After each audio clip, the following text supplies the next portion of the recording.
Digital के बढ़ते दौर में सबसे बड़ी चुनौती हो गई है डिजिटल क्राइम। और भोपाल में एक बड़ी सेमिनार हुआ था 10 दिन का CIIS cyber crime investigation and intelligence summit. ये खत्म हुआ है और इसके बाद क्या फाइंडिंग्स है और पुलिस ऑफिसर्स क्या सोचा है कि क्राइम से कैसे निपटें, इस बारे में बात करने का हमारे ADG cyber crime Yogesh Deshmukh ji. Yogesh ji, तो ये जो समिट हुआ है तो क्या मकसद था और क्या फाइंडिंग्स निकल के आए? देखिए, जितनी तेजी से साइबर क्राइम में वृद्धि हो रही है पूरी दुनिया में और भारत में भी, और ये टेक्नोलॉजी वाली दुनिया में इंफॉर्मेशन टेक्नोलॉजी एक्ट का बहुत बड़ा एक रोल रहता है। तो पूरे क्रिमिनल जस्टिस सिस्टम में जिस तरीके से 150 सालों में इंडियन पीनल कोड की इन्वेस्टिगेशन में लोगों को दक्षता आ गई, लेकिन साइबर क्राइम के अपराधों की विवेचना में और उसके प्रोसिक्यूशन में और जुडिशरी में अभी दक्षता आना बाकी है। तो हमारा ये मानना है कि हम सभी को इसके लिए दक्ष होना पड़ेगा। क्रिमिनल जस्टिस सिस्टम से जितने भी जो लोग जुड़े हुए हैं उन लोग को इनसे संबंधित अपराधों के बारे में जानकारी होनी होगी। बड़े टेक्निकल मैटर्स होते हैं। यही सब स्किल अपग्रेडेशन के लिए, नॉलेज शेयरिंग के लिए हमने ये cyber crime investigation intelligence summit, ये चौथा एडिशन हमारा भोपाल में हो रहा है। भारत के समस्त राज्यों ने इसमें पार्टिसिपेट किया है। भारत के समस्त यूनियन टेरिटरीज ने इसमें पार्टिसिपेट किया है। करीब नियरली 7,000 पार्टिसिपेंट्स इसमें अपनी नॉलेज को अपग्रेड किया है, टेक्निकली अपने आप को अपग्रेड किया है। हमारे मानना है कि जब हम खुद क्रिमिनल जस्टिस सिस्टम से जुड़े हुए लोग दक्ष होंगे तो हमारी जनता को भी हम राहत दे पाएंगे। अभी किस तरीके के क्राइम ज्यादा आ रहे हैं आप लोगों ने जो अभी रिसर्च होगी? फोन वाले क्राइम ज्यादा हैं या बैंक फ्रॉड ज्यादा हैं क्या? देखिए, फाइनेंशियल क्राइम्स में वृद्धि है। पहले सोशल मीडिया क्राइम ज़्यादा हुआ करते थे, फाइनेंशियल क्राइम्स में भी ज़्यादा वृद्धि है। तो हमने 10 दिन में समस्त टॉपिक साइबर स्पेस से जितने भी क्राइम जुड़े हुए टॉपिक्स होते हैं उनको हमने यहाँ पे लिया।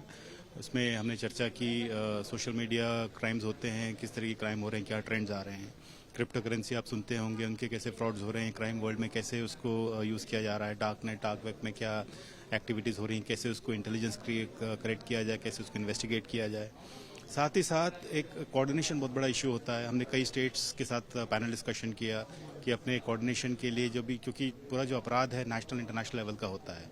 विक्टिम जो होता है एक स्टेट में बैठा होता है, लेकिन उसका जो अपराधी है इंटरनेशनल या किसी अन्य स्टेट में बैठा हुआ होता है। ऐसे में हमारे जो अधिकारी जाते हैं उनको कैसे क्या क्या दिक्कतें आती हैं प्रैक्टिकल, उनको कैसे सॉल्व किया जाए, इन सभी बिंदुओं पर चर्चा की गई। और एक बहुत बड़ा इशू पे हमने बात किया विक्टिम कॉम्पनसेशन। अल्टीमेटली जिस विक्टिम का पैसा चला जाता है उसको कॉम्पनसेशन दिलाने के लिए क्या क्या नियम कायदे कानून होने चाहिए, इसके संबंध में हमने अपने लॉ इन्फोर्समेंट एजेंसीज को बताया। इसमें प्रोसिक्यूशन और जुडिशरी के लोगों को बताया। ऐसे में जब सभी दक्ष हो जाएंगे तो हमारा मानना है, चूंकि ये बड़ा टेक्निकल मैटर है, धीरे धीरे इसमें दक्षता आएगी। जितना हम ऐसे सबमिट करते रहेंगे, नॉलेज शेयरिंग करते रहेंगे, तो आने वाले समय में जनता को राहत मिलेगी। यही इसी का मुख्य उद्देश्य है। कानून पर्याप्त है निपटने के लिए या उनमें कुछ और बदलाव होने चाहिए? देखिए, अभी ये इंफॉर्मेशन टेक्नोलॉजी एक्ट में पर्याप्त प्रावधान है। कुछ चेंजेस की आवश्यकता महसूस होती है, लेकिन जैसे जैसे पूरा कंट्री एक्सपीरियंस गेन करेगा और जुडिशरी भी कॉन्फिडेंट होते जाएगी, प्रोसिक्यूशन कॉन्फिडेंट होते जाएगा, लॉ इन्फोर्समेंट एजेंसी कॉन्फिडेंट होते जाएंगे, तो धीरे धीरे इसके इश्यूज सामने आते जाएंगे। जैसे इंडियन पीनल कोड है, 150 साल से लोग उसमें दक्ष हो चुके हैं। अब बड़े इजीली उनको पता है कैसे इन्वेस्टिगेट करना है, क्या प्रोसेसेस होते हैं। तो साइबर क्राइम की दुनिया में बहुत ही टेक्निकल होता है और साइबर फोरेंसिक्स है, साइबर इन्वेस्टिगेशंस हैं। तो इसमें सभी का दक्ष होना आवश्यक है। इस वाले समिट में एक और हमने सभी को इंट्रोड्यूस किया, एक एग्जीबिशन रखा।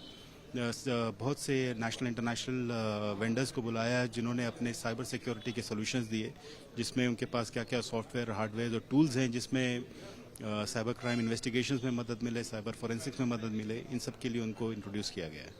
शुक्रिया सर। ये थे साइबर क्राइम के ADG योगेश देशमुख, जिनका कहना है कि साइबर क्राइम की चुनौती तो बड़ी है, मगर उससे निपटने के लिए पुलिस भी लगातार अपने आप को अपडेट कर रही है। कानून तो है ही, साथ ही टेक्नोलॉजी सबसे बड़ा इशू है, जिसके लिए कोशिश की जा रही है कि पुलिस अपडेट रहे। कैमरामैन हुमायूं देशमुख के साथ ब्रजेश राजपूत, रिव्यू न्यूज़, भोपाल।